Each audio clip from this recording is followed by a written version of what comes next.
아멘.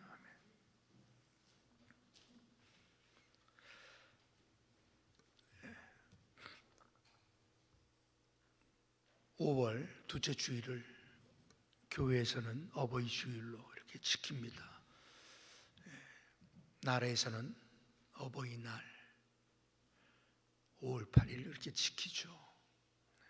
오늘도 주일 1955년 5월 8일 이승만 대통령에 의하여 어머니의 날 제정을 했던 그때가 5월 8일 주일이었거든요.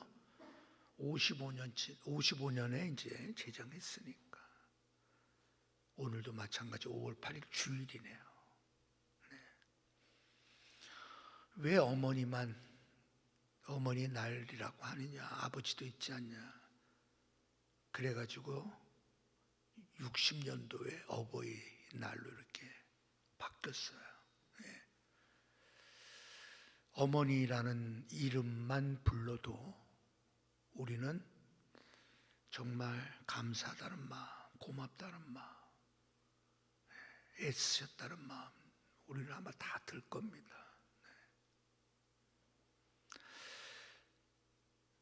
동물도 말이죠. 오늘도 여러분 뉴스에서 보셨겠지만 119에 긴급히 구조 신호를 보냈잖아요. 전화를 했어요. 까치가 사람의 머리를 공격한다고. 그래가지고 119 구급대원들이 막 구조대원들이 와서 보니까 어린 까치가 날지 못하고 땅에 떨어져서, 그래서 그 까치 곁을 출근하기 위하여 까치 곁을 지나가는 사람을 향하여 까치 2마리가 막 공격하여서 머리를 쪼아대고, 그래서 이 사람이 119에다가 신고를 한 거예요. 알고 봤더니 전봇대 위에 둥지에서 그 까치가 떨어져서, 어린 까치가 떨어져서 그냥 날지 못하고, 그런데 그 사람을 공격한 까치는 그 어린 새끼의 어미와 아비였단 말이에요. 그러니까 자기 자식이 사람이 공격하는 줄 알아요. 그래서 여러분 맹렬하게 지나가는 사람을 막 공격. 그래가지고 이제 구조대원들이 그 까치를 그 위험한 전봇대 위에 올려놓을 수 없고, 그래서 옥상 위에다 올려놨더라고. 안전한 곳에. 그랬더니 그 어미와 아비 까치가 더 이상 사람을 공격하지 않고 저 멀리서 새끼를 향하여 쳐다보는 사진이 이렇게 나오더라고요. 까치도 그렇잖아요, 여러분. 자기가 낳은 새끼니까 목숨 걸고 새끼를 보호하려고 하죠. 우리 어머님, 우리 아버님은 아마 그러실 거예요. 그렇죠? 예. 까치, 어린 새끼, 다친 새끼를 향해서 사람이 손 못 대게 해치지 못하도록 오히려 그 나약한 까치가 무슨 힘이 있다, 죽기 살기를 덤비겠어. 그만큼 동물도 자식 사랑하는 걸 보며 가슴이 좀 찡하더라고. 과연 나는 우리 자녀에게 어떤 아버지일까? 나는 우리들의 자녀들에게 나는 어떤 엄마일까? 우리 아버지는 어떤 분이셨을까? 우리 어머니는 어떤 분인가 나에게? 이런 생각을 하게 되죠. 성경도 말이죠. 부모를 공경하는 것, 부모에게 효를 하는 것을 상당히 중요하게 여깁니다. 예. 그래서 오늘 우리가 읽은 부분이 10계명이잖아요. 10계명 중에 제5계명이 바로 부모를 공경하라는 거였죠. 예. 에베소서에 보면 6장의 사도 바울은 이 성경 구절을 이렇게 표현합니다. 내 부모를 공경하라. 그러면서 이것은 약속 있는 첫 계명이라는 표현을 써요. 이것은 약속 있는 첫 계명이니 무슨 뜻일까요, 여러분? 아니 제1계명도 있고 2계명도 있고 3계명도 있고, 그죠? 안식일을 거룩하게 지키라는 4계명도 있는데 이제 5번째 계명이 부모를 공경하라는 거죠. 그럼에도 사도 바울은 에베소 교인들에게 부모를 공경하는 것이 이것은 약속 있는 첫 계명이다라고 말씀할 때 그 의미는 이 계명이 없이는, 이 계명을 지키지 않고서는, 이 계명대로 우리가 살지 않고서는 다른 모든 것 다 보나마나이기 때문에 그렇습니다. 그래서 옛날부터 우리 어른들은 그렇게 말씀하셨어요. 효는 모든 덕의 근본이다라고 얘기해요. 효는 모든 행실의 근원이다라고 얘기해요. 예. 그러니까 효가 말이죠, 우리의 성품의 근본이에요. 효는 우리의 행실, 그것의 근본이 되는 거예요. 딱 맞습니다. 정말 부모에게 공경하고 부모를 소중히 여기고 부모를 귀하게 여기는 자녀가 말 함부로 안 합니다. 쌀쌀맞게 안 합니다. 남이 듣기 거북한 말 안 합니다. 왜? 부모에게 효하고자 하는 그 마음의 자세에 있는 성품 자체가 모든 덕의 근본이 효거든요. 그러니까 다른 성품 여러분 보나마나요. 아, 저 친구는 왜 저렇게 겸손할까, 온유할까? 저 친구는 왜 저렇게 온화할까? 좀 저렇게 겸손하지. 여러분 근본이 효에 있었기 때문에 성품, 행동 똑같습니다. 네? 어떻게 저렇게 멋지게 행동할까? 어떻게 저렇게 귀하게 행동할까? 어떻게 저렇게 본이 되는 행동을 할까? 어쩌면 저렇게 예의 바른 행동을 할까? 야, 태도가 정말 너무,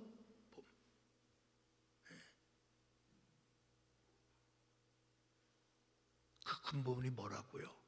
효에 달려있다. 자, 성경은 여러분, 성경은 말씀합니다. 부모를 공경하라 말씀해요. 왜 그럴까요? 왜? 부모는 하나님의 대리자이기 때문에 그렇습니다. 종교개혁자 루터가 표현한 거예요. 부모는 하나님을 대리해서 보내신 분들이시다. 하나님의 대리자. 우리 부모님은 하나님이시다 이 말. 우리가 하나님을 섬기듯이 우리 부모를 섬기라는 거죠. 여러분 종교개혁자 루터는 그래서 여러분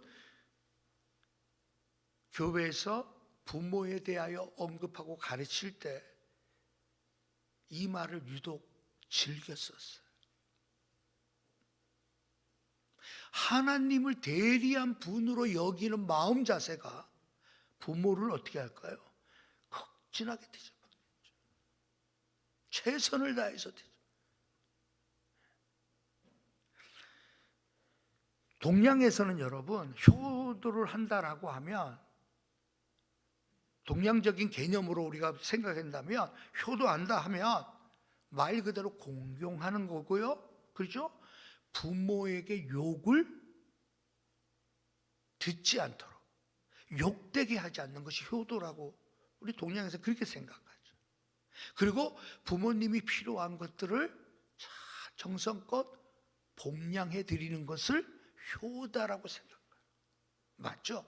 그게 기본 맞죠? 자, 우리 그리스도인들에게는 하나가 더 나가는 겁니다. 마땅히 안 믿는 자들이 하는 것 이상으로 우리 해야죠. 그런데 그렇게 할 수 있는 게 왜요? 부모님은 하나님의 대리자이시기 때문이라는 인식이 우리에게 들어와야 돼요. 저분은 하나님이시다. 여러분, 그런 인식이 우리 안에 있다면 우리가 여러분 함부로 부모님을 대할 수가 없겠죠. 소중하고 귀중하고 그 마음으로 여러분 부모님을 대할 수밖에 없단 말이에요. 자, 그래야 됨에도 불구하고 그렇지 못한 자식들도 뉴스를 통해서 우리 많이 봅니다. 안타깝잖아요. 뉴스에서만의 문제가 아니라 우리들의 자녀일 수도 있단 말이에요. 네. 존 칼빈은 이렇게 표현합니다.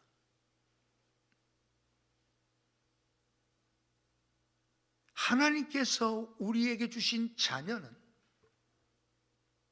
잘 가르치면 훌륭한 사람이 되지만 잘못되면 괴물이 된다라고요. 하나님께서 우리에게 주신 자녀가 부모님에게 효를 다하며 정성껏 최선을 다해서 부모님을 잘 공경하는 자녀가 된다면 어디 내놔도 훌륭한 사람이 된 거죠. 보나마나 동네에서 보면 다 알아. 야, 저 사람 정말 효자네, 효녀네.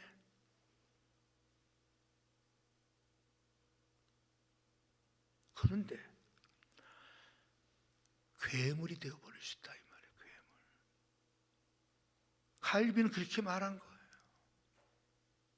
왜 우리들의 자녀가 바르게 자라고 훌륭하게 자라고 효를 다하는 멋진 인격을 가진 성품을 지닌 훌륭한 아이로 성장으로 어른으로 성장되어야 됨에도 불구하고 왜 괴물이 됐을까? 그렇잖아요, 여러분. 누가 여러분 자녀를 키우면서 괴물로 키우고 싶었겠느냐 말이에요.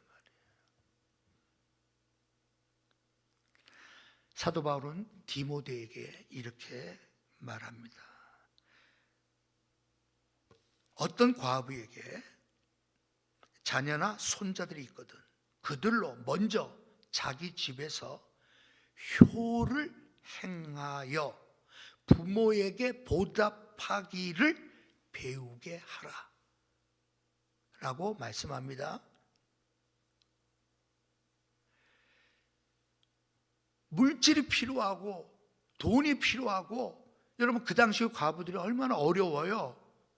그렇죠? 과부에게 손자나 자녀가 있거든 그들은 먼저 자기 집에서 뭐를 가르치라는 거예요? 효를 가르치라는 거예요.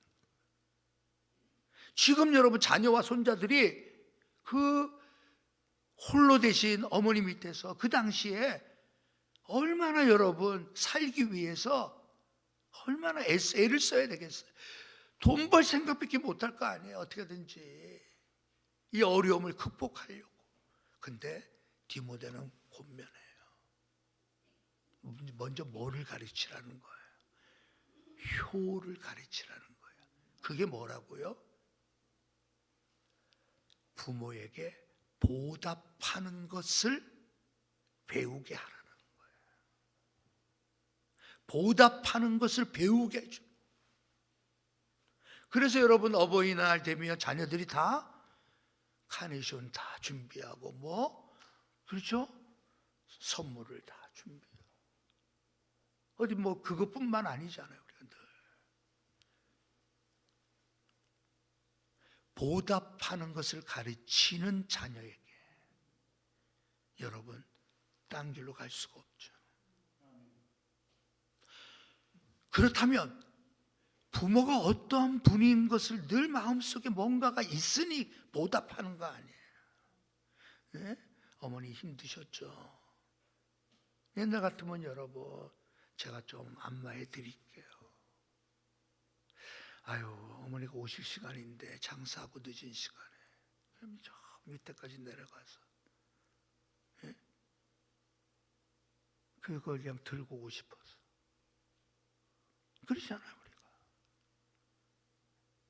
그러니까 보답하는 것을 배우게 해주는 게 이게 중요하다는 거예요. 나가서 장사하는 기술 가르쳐서 돈 많이 벌어 오게 하는 게 여러분 우리의 목적이 아니란 말이에요. 하나님은 정말 우리들의 자녀들이, 우리들의 후손들이 부모에게 받은 은혜를 기억하고 어떻게 내가 보답해 드릴까를 생각하며 사는 자녀가 되기를 원한단 말이에요. 그러한 자녀들이 여러분 괴물이 될 수 없어요. 여러분들의 우리 생각해 보자. 어머님이 어떠한 존재인가? 그렇지 않아요, 여러분?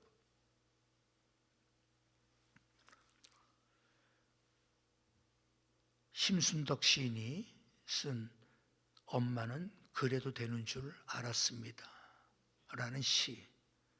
엄마는 그래도 되는 줄 알았습니다. 하루 종일 밭에서 죽어라 힘들게 일해도 엄마는 그래도 되는 줄 알았습니다. 찬밥 한 덩어리로 대충 부뚜먹에 앉아 점심을 때워도 엄마는 그래도 되는 줄 알았습니다. 한겨울 냇물에서 맨손으로 빨래를 방망이 칠해도 엄마는 그래도 되는 줄 알았습니다. 배부르다 생각 없다 식구들 다 먹이고 굶어도 엄마는 그래도 되는 줄 알았습니다. 아버지가 화내고 자식들이 속 썩여도 끄떡이 없는 엄마는 그래도 되는 줄 알았습니다. 외할머니 보고 싶다, 외할머니 보고 싶다. 그것이 그냥 넋두리인 줄로만. 한밤중 자다 깨어 방구석에서 한없이 소리 죽여 울던 엄마를 본 후론 엄마는 그러면 안 되는 것이었습니다. 이제 그렇게 끝났죠. 엄마는 그런 줄 아는 거예요. 어느 날 한밤중 자다 깨어서 방구석에서 한없이 소리 죽여 울던 엄마를 본 순간 엄마는 그러면 안 되는 것이었습니다. 우리들의 어머니 다 그랬잖아요. 그죠? 우리들의 어머니 다. 예? 우리들의 어머니 다. 여러분, 우리가 기억할 것이 있습니다. 어머니는 하나님의 대리자라고 하실 때 그 말씀은 하나님께서 우리에게 보여주고 싶은 그 모든 하나님의 성품을 그대로 드러내 보여주시는 분이 어머니이기 때문에 대리자. 그렇지 않아요, 여러분? 이런 어머니인데. 예? 저는 우리 어머니가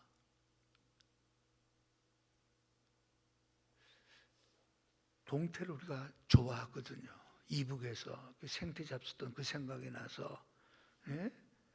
요즘에는 생태가 없지만 그 동태를 한 마리 사다가 5 식구가 먹으려니. 근데 우리 어머님은 꼭 이 동태 눈알 있잖아, 하얀 거. 그게 참 맛있다 그러더라고. 제가 좀 커서 한번 먹어봤어. 왜 이게 맛있다 그럴까? 아니, 맛있긴 뭐가 맛있어요? 맛있어요? 나는 맛없던데. 우리 어머니가 정말 맛있어서 맛있었다 그랬을까? 그죠? 아들이라고 그래도 가운데 토막 하나 주고, 큰딸이라고 또 그 옆에 거 주고, 막내라고, 예? 막내딸이라고 꼬랑지 쪽에 붙어있는 조그만 거 주도 남는 게 없어. 그래서 우리 어머니는 동태의 그 눈동자, 그게 그렇게 맛있다고 하면서 그렇게 사셨구나. 이게 어느 정도 커다 보니까 생각이 나죠.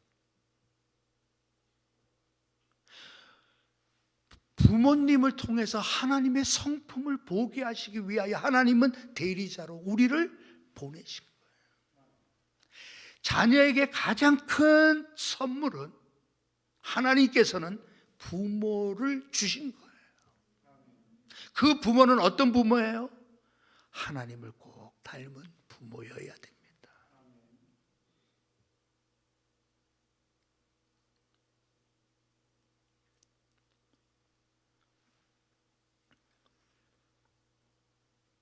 나실 적 괴로움 다 잊으시고 기르실 때 밤낮으로 애쓰는 마음.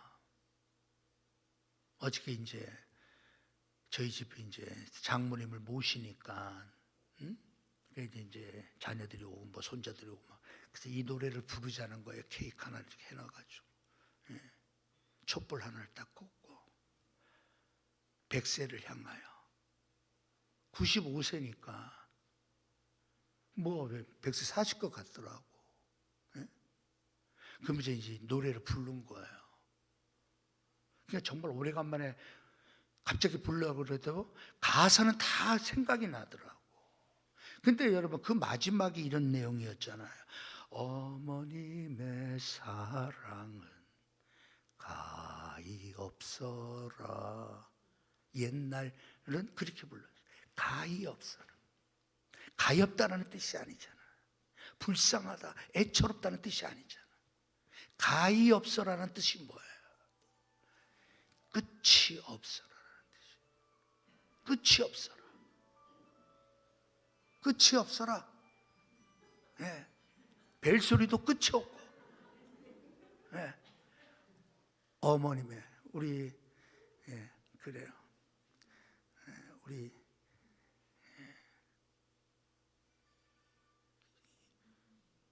내가 전화하면 내가 안 잊어버리지. 우리 김정일 성도님이셔.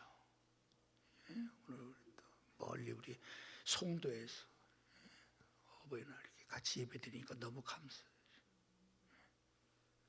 여러분 가히 없어라. 끝이 없는 거예요. 부모님의 사랑은 끝이 없는 거예요. 어찌 보면 그죠? 마지막 순간까지 자녀들이 염려할까 봐, 자녀들이 걱정할까 봐, 부담이 될까 봐 부모님들은 아파도 참는다잖아요. 요즘 부모에게 가장 좋은 선물은 검진해 드리는 거라고. 어저께 신문에 또 그렇게 나더라고. 예? 왜?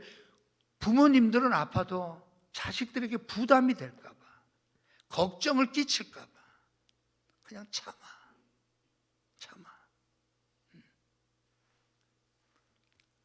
그래서 여러분 노화로 치부하기 쉬운 그러한 우울증 같은 경우도 굉장히 많대요. 노인들은 아유 뭐 이제 연세가 많으셔서 이제 노화가 되시니까 뭐 아유 그런 거예요가 아니라 검진을 통해서 고칠 수 있는 일들 자녀들이 해드려야 된다. 그게 최고의 선물이다.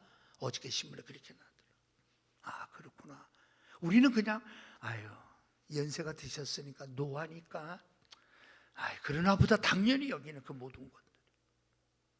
알고 봤더니 그게 우울증이고 치매고 여러 가지 그게 질병이란 말이에요. 그러니까 부모님들은 마지막 순간까지도 끝이 없어. 자녀 사랑하는.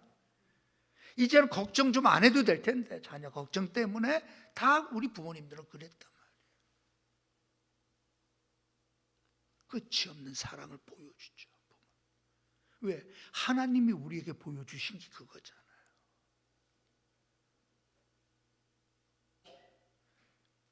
옛날에 여러분 자녀들 키울 때 막 사춘기 때 막 이럴 때 자녀 때문에 막 속상하고 막 그럴 때 있잖아요. 우리 집도 이제 그런 경우가 있었는데 그때 딱 우리 집사람이 노트에다 적더라고. 오늘은 용돈 1,000원, 뭐 사는데 1,000원 적더라고. 내가 왜 적어? 물어봤어. 나중에 내가 다 받아낼 거라는 거예요. 나중에 내가 다 받아낸다는 거예요. 예? 그냥 막, 예? 그래가지고 지금 얼마나 지금 모아놨는지 적어놓은 게 얼마 되는지 몰라요. 예. 나중에 다 이자 쳐서 다 물어내야 돼요. 여러분, 그런 부모 없잖아요. 제가 일부 예배 때도 이 말씀 생각해 봤어요. 나를 생각해 봤어요. 부모가 자식에게 이윤을 남기려고, 무슨 이득을 보려고, 무슨 여러분 그것 때문에 자식을 키우고 자식을 위해서 애쓰고 자식을 위해서 눈물로 기도하는 부모 없잖아요. 아마 계산해 보면 플러스가 아니라 부모에게는 마이너스일 수밖에 없어요. 왜? 일평생 자식을 위해서 그렇게 살았잖아요. 금전적으로 따진다고 하면 어떻게 돼요? 계산이 안 나가는 거예요. 마이너스 엄청나.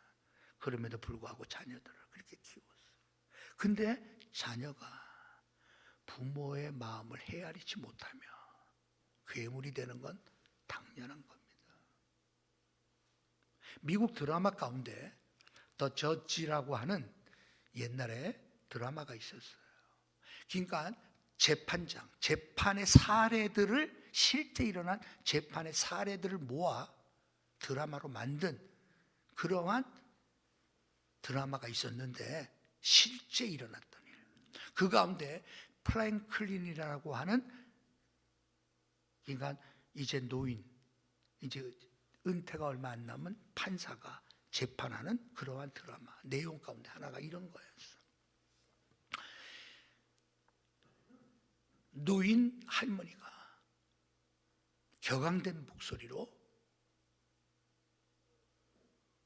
유언을 카메라 앞에 대고 하는 장면이에요. 유언을, 보통 유언장도 쓰고 그러잖아요.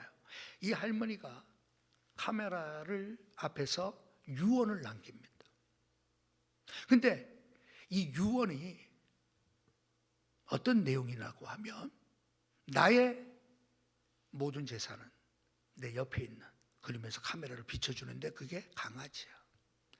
이 강아지에게 나의 모든 유산을 남기겠다. 이 강아지가 죽도 되거든. 절반은 고아원에, 절반은 동물보호협회에 맡기라. 이제 그런 내용이에요. 근데 이 할머니가 어느 정도의 부자냐고 하면 입이 쫙 벌려지는 거야. 1억 6,500만 달러니까 내가 대충 계산해 보니까 우리나라 돈으로 말하면 한 2천억이 넘는. 근데 그 유산을 걔에게 넘겨주는 거예요. 그러면서 하나 덧붙입니다. 그 할머니가, 나는 마음에는 없지만 아들에게 100만 달러를 남기겠다. 그러니까 쉽게 얘기해서 12억을 남겨준다는 거예요. 아들에게는 2천억 넘는 돈, 그 많은 돈은 걔한테 물려주고, 마음에는 없지만 그래도 아들에게 100만 달러를 남겨주겠다. 단 나의 유언에 불만을 품고 소송을 제기한다든가, 어머니의 유언에 마음에 들지 않아서 재판을 할 경우 1달러만 주겠노라 하는 게 이제 그게 유언의 내용이었어요. 자, 이게 실제 있었던 거니까, 자, 프랭클린이라고 하는 재판장이 어떻게 재판했을까요? 1번, 아들에게 주었다. 걔에게 준 게 아니라 아들에게 주게 했다. 2번째, 어머니의 말씀처럼 1달러만 받았다. 답은 뻔하죠. 그게 드라마로 나왔으니 뻔하죠. 재판장은 그 아들에게 어머니의 유언대로 1달러만 주어라. 그렇게 된 거예요. 어머니가 주기로 했던 100만 달러도 여러분 못 받았어. 왜? 재판했으니까. 어머니 말씀처럼 1달러만 그에게 유언으로, 유산으로 넘겨진 거예요. 그러면 뭘 보고 그랬을까? 재판장이, 지혜로운 재판장이 뭘 보고, 이 아들은 재판할 때 좋은 변호사 사서 내가 우리 엄마한테 얼마나 잘했는데, 내가 우리 어머니를 어떻게 모셨는데, 내가 우리 어머니를 얼마나 사랑했는데 막 그랬을 거 아니에요. 프랭클린 재판장은 물어봅니다. 어머님의 생신이 언제였는지, 어머니 생신날 뭘 해드렸는지, 어머니가 뭘 좋아하셨는지.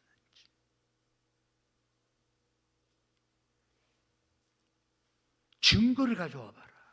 어머님에게 했다는, 어머니에게 보답했다라는 것들을 한번 증거로 한번 말해보라. 그게 말 못하죠. 그래서 그 아들에게 1달러만 남기게 됐다라는 그런 실제 이야기입니다. 마땅히 부모의 은혜에 대하여 알 것 같은데 안다라고 말하지만 정말 안다면 그럴 수 없단 말이에요. 하나님은 우리의 부모님을 대리자로 세웠다는 것은 부모님을 통하여 하나님의 사랑을 보게 만든 거죠. 한이 없으신 하나님의 사랑, 그 국률에 풍성하신 하나님, 죄인 중에 괴수와 같은 나 같은 자를 버리지 아니하시고 그래도 품어주셨던 어머님의 그 사랑 속에 하나님이 나를 용서하시기 위하여 자기 아들을 아끼지 아니하고 우리에게 보내주신 하나님의 사랑을 보게 만들잖아요.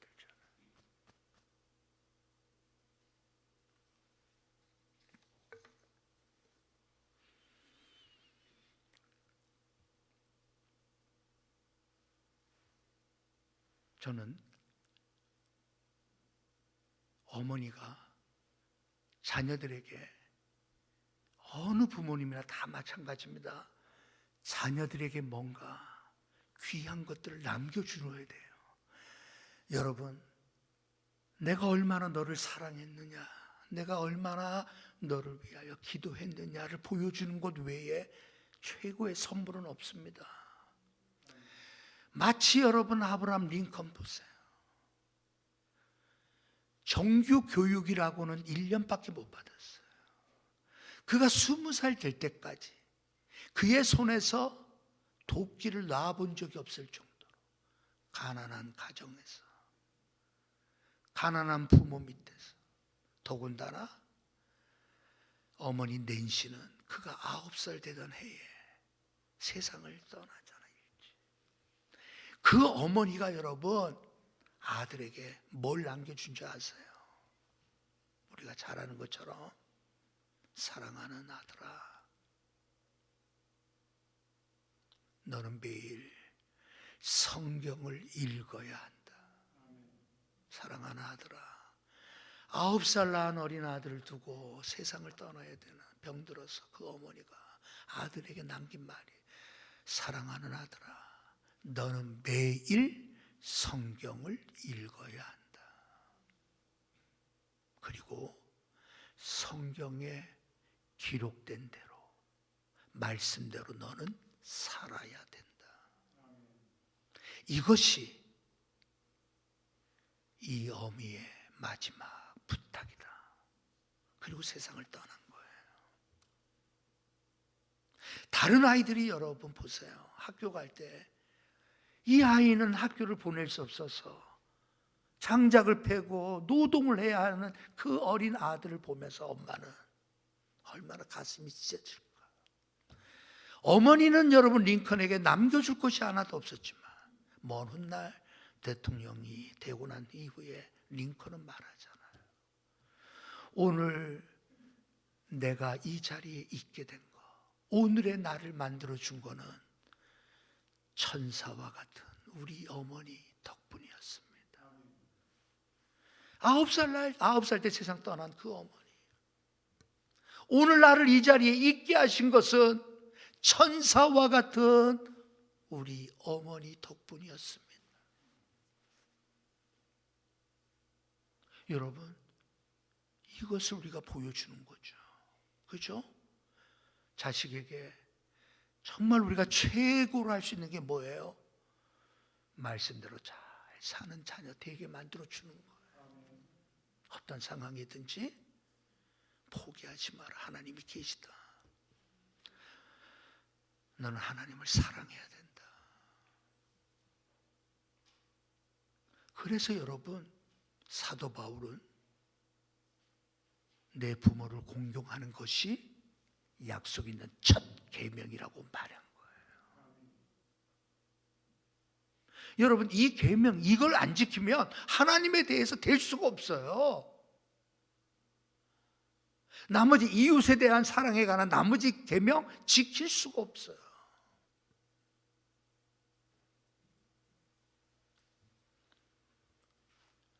우리들의 자녀들이, 여러분들의 후손들이 어머님의 사랑을 통하여 하나님의 사랑을 깨닫게 해주는 것이 최고란 말이에요. 어머니의 사랑을 통하여, 어머니의 사랑을 통하여 하나님의 사랑을 깨닫게 하는 것, 우리는 거기까지 가야 된다. 높고 높은 하늘이라 말들 하지만 나에게는 높은 곳이 또 하나 있지. 넓고 넓은 것이 바다라고 하지만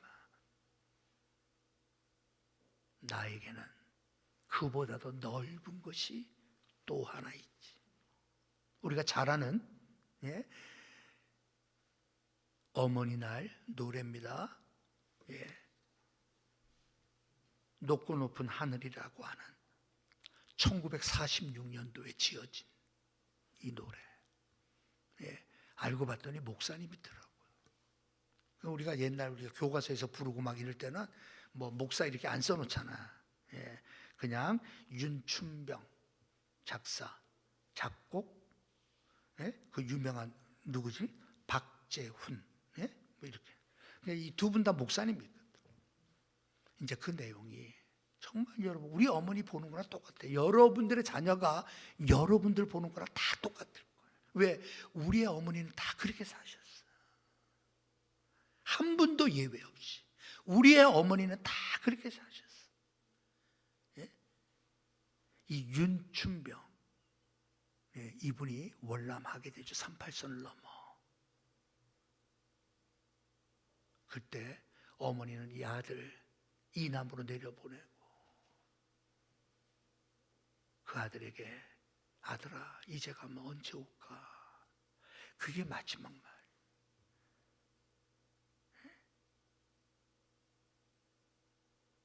자신의 뒷모습이 보이지 않을 때까지 마을 어귀에서 손을 흔들며 흐느끼며 울면서 떠나보내셨던 그 어머님의 모습을 이남에 내려와서 병들고 영양실조로 병상에 눕게 돼요. 누구 하나 찾아오는 이 없는, 약 한 첩을 쓸 수도 없는 그러한 어려움 속에 어머니가 떠오르는 거죠. 꿈에서 고향길이 떠오르고 눈 뜨면 생각 속에 고향길이 떠오르고. 여러분, 그때 지은 노래가 이 노래거든. 꿈속에도 하루에도, 생각 속에서 하루에도 수십 번씩 고향 집 위에 떠 있는 그 흰 구름. 그래서 높고 높은 하늘이라 말들 하지만 나에게는 높은 것이 또 하나 있지요. 낳으시고 기르신 어머님의 은혜. 여러분, 그렇게 나오는 거예요. 그 다음에 3절이 여러분, 우리가 배워야 될 게 3절이에요. 우린 3절을 몰라. 학교에서 안 가르쳐줘서. 3절은 이런 거죠. 산이라도 바다라도 따를 수 없는 어머님의 그 사랑, 거룩한 사랑. 그러면서 날마다 주님 앞에 감사드리자. 어머님의 그 사랑, 거룩한 사랑이라고 묘사하며 그 사랑을 주신 하나님께 날마다 감사하자. 사랑의 어머니를 주신 그 은혜를 그리면서 그 노래가 끝나거든요. 우리는 어머니의 사랑을 통하여 무슨 사랑을 봐야 돼요? 하나님의 사랑을 봐야 돼요. 어머님의 은혜를 통하여 우리는 하나님의 은혜를 보게 만들어줘. 우리들의 자녀들이 혈육적으로 어머니 사랑이 아닌 그 어머니께서 보여주신 그 사랑을 통하여 하나님의 사랑까지 이루도록.